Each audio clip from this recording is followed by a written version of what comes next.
Si on peut accueillir le porte-parole du principal du Congolais.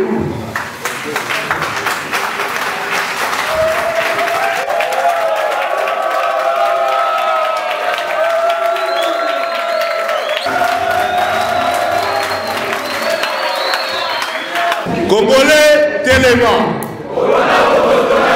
Congolais Téléma. Congolais Téléma.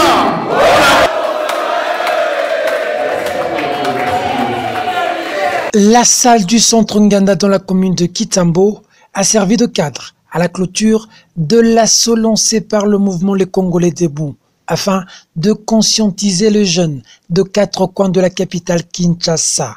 Ce week-end, les jeunes de Lingwala, Gombe, Ngaliema, Barumbo, Kitambo ont tous répondu présent à l'appel de l'initiateur du mouvement, Syndicat Dokolo. Est-ce que va la Lingwala Bango Téléma?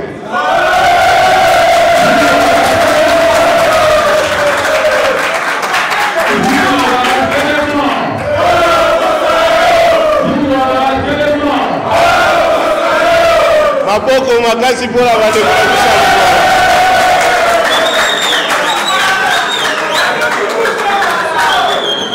Téléma.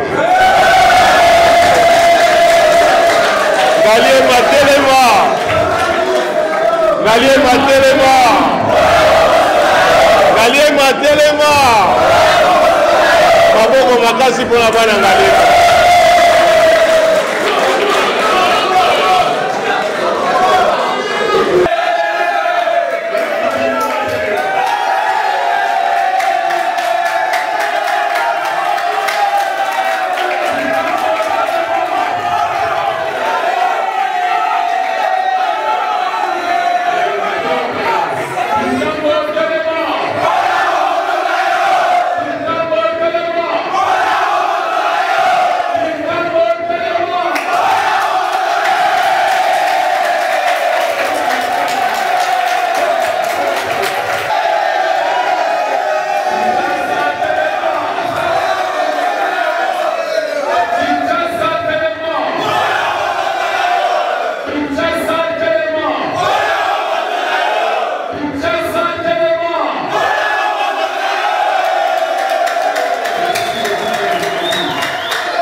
Lelo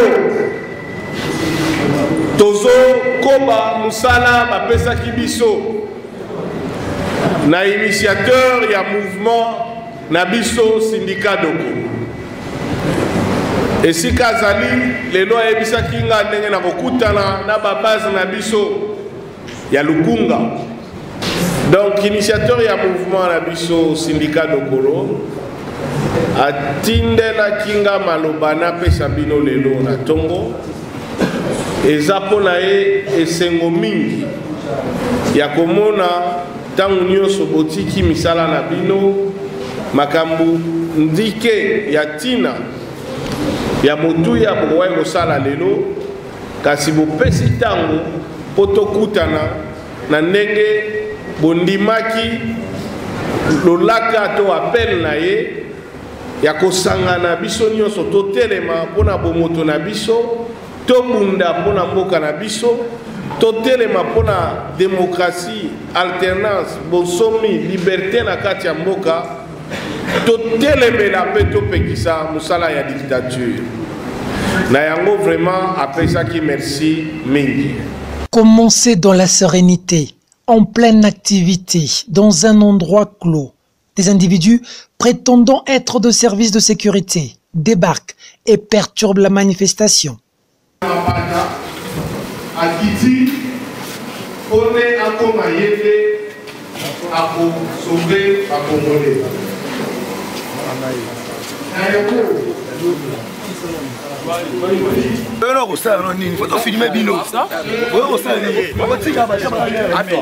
que tu veux faire?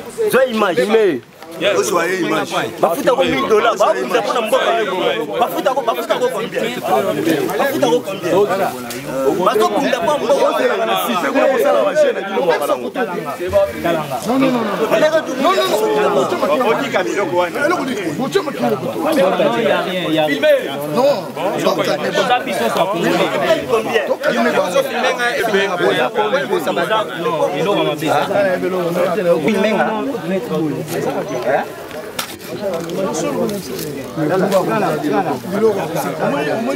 La détermination et les convictions de jeunes de Congolais debout auront raison sur ces menaces.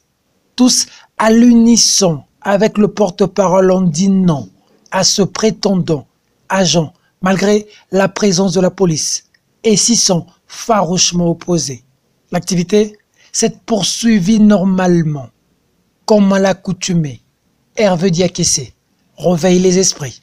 Yo en tant que citoyen, Nga en tant que citoyen, voisin en tant que citoyen, responsabilité na biso eza nini na pasi oyo toza nango, mais surtout devoir na yo na eza nini mpona kobima na pasi oyo toza nango. Likambo oyo botala biso banzelo est-ce que bayaka?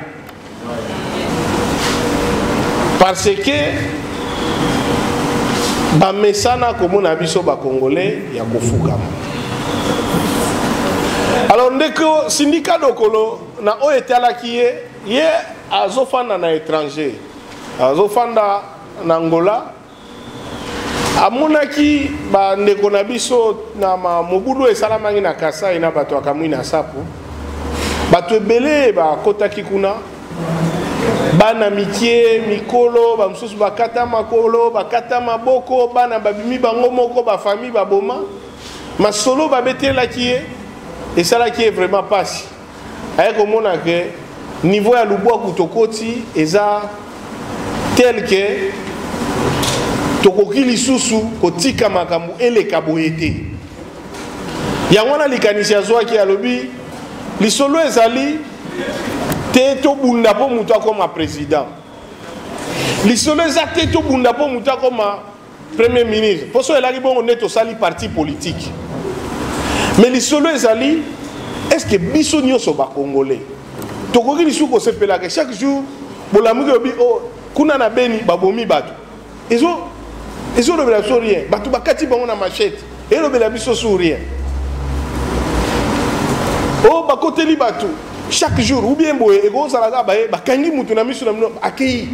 Et lobela absuri to comment omona nyonso normal. Po wana eza logique ya mutu afukama mutu azokanisa ke a soki na fani na ngani e ngai ekoyela ngai te ti mokolo yo mpe bakokanga yo mutu mpe akofanda nie po yo mpo olakisaki exemple wana. Alors soki tolobi tokende na logique ya bapoliticien bazoluka pouvoir, il faut tokende na logique ya bacitoyen abi likambo ya liboso eza na kobatela mboka ezonga kotosa mibeko na yango. Mibeko elakisi nini? Soki olingi okonza mboka oyo ebongi population apona yo, soki peuple aponi yo te oza na droit ya kodiriger biso te. Mibeko lobi nini? Ata toponi yo tango oza kokonza mboka, il faut kokonza mboka ndenge mibeko esengi. Soki omikomi kokonza libanda ya mibeko toza na droit ya kotelemela yo. Mibeko lobi nini? Ata oza kokonza soki ata osalaki biloko moko extraordinaire oyo mokili emona kutu te, mais soki tangu ya manda na yo ekoki, manda na yo ezili, oza na droit ya kobakisa lisusu mokolo moko te. Alors na yango biso ba Congolais debout démarche na biso eza simple. Tolobi tobengi Congolais nyonso, mwasi mubali mukolo mwana mukie ndenge tosangani awa toza na posa koyeba te ozalaka na parti politique nini likambo wana ezotungisa biso te. Toza na posa koyeba te osambelaka esika nini ezotungisa biso te. Ozala ngunza, ozala bundu dia Congo, ozala catholique, protestant, mupe, missioni, musulman, mutu témoin de Jéhovah nyonso tanga kombo problème wana ezotungisa biso te soki ya solo pona yo okanisi ete tolingi mboka oyo mobeko etosa soki mukonzi azokoka te ebongi alongwa soki manda na yo esili ebongi okende baélection mosusu esalama mutu na mutu apona oyo ye alingi pe baélection wana esalama na ndenge mokili mobimba ebengaka élection donc oyo na lopoto balobi et respecter ba standards internationaux elakisi ete ke yo okobenga élection oyo ndenge elekaka na mutu na yo alewe kopesa biso yango na ndenge na yo napesa bino masese mibale po justement tozokota na makambo etali baélection au moins problème oyo ezalaka na mboka oyo bakonzi bamona biso tellement bana ou bien basakanaka na biso tellement ke bakanisaka toyebi kososola te toyebi koraisonne te omoni par exemple na mobeko ya mboka oyo pourquoi tozotelemela machine à voter na mobeko ya mboka na biso balobi par exemple ke vote électronique bapekisi donc na baélection oyo vote électronique ekoki kozala te ndenge loi électorale eloba siko bato oyo bazwi machine à voter bayebi ke eza électronique mais babi non eza machine à voter mais balobi ke machine à voter oh non eza électronique te eza machine à voter or soki bozosala vote électronique bautilisaka machine à voter elakisi nini oyebi mokolo moko na zamba banyama basangani balobi tolingi lisusu léopard azala mokonzi na biso te léopard mpe azalaki wana léopard alobi bon siko bolingi nani akoma mokonzi na bino landanga malamu banyama babi tolingi siko niau nde akoma mokonzi na biso oyoki réponse à léopard léopard alobi banda lelo bobengaka nga lisu léopard te bobengaka nga niau oyo aza na matoi ya koyoka oyo aza na matoi ya koyoka donc omoni bato oyo boyebisi bango soki manda ya mibale esili il faut baremplacer yo na moto mosusu osoka tuni po baremplacer nga il faut nini élection na organiser nanga so élection te vous comprenez avant de comprendre asia bandi obeta 2 ans il y a mandat sika sans élection pour la nini léopard alobi bobengaka ye nia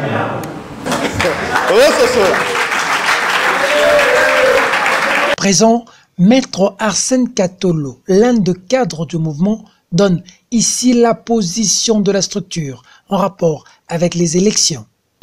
Bato bazolanda biso boye parce que to memeli bango idéologie ya kolobaki mboko eza ya ye eza ya nga eza ya biso nyo surtout mboko eza ya Kabila te mboko eza ya Kimbuta te mboko eza ya bango te mboko ezali ya biso nyo surtout bakongolo ezomona wa na bango na biso totalisi bango ke mboko eza ya biso nyo surtout yango lomoni bandimi idéologie na biso ndepe bazoya koya ebele papa biso bakongolais debout soki tolobi tokozala na balabala tozalaka be na balabala soki marche ya bakomité laïque de coordination ezali biso bakongolais debout tozalaka na balabala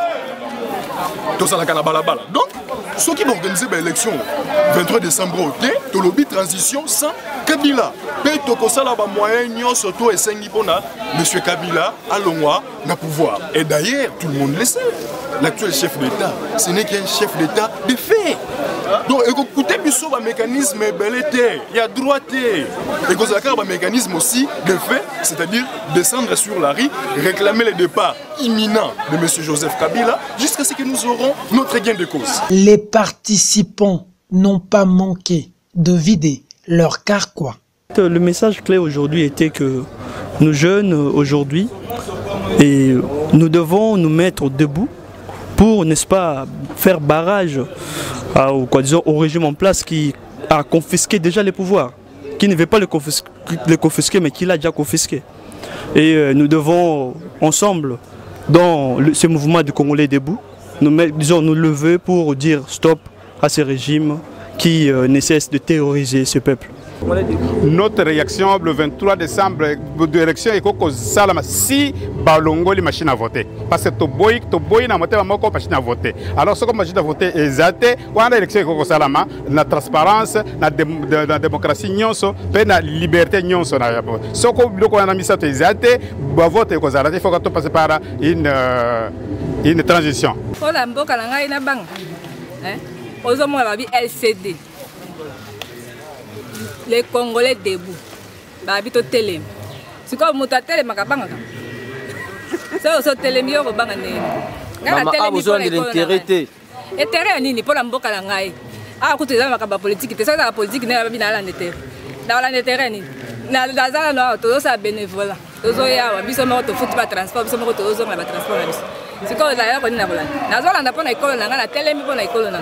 Soto ye pona kosangana to luka intérêt ya mboka na biso. Kwa totel ma pona mboka na biso parce que tozo mona makambo eza ko kende malamu te. Yango tozo tel ma poto ye ba eloko nini ezo leka na mboka na biso solution ezwa.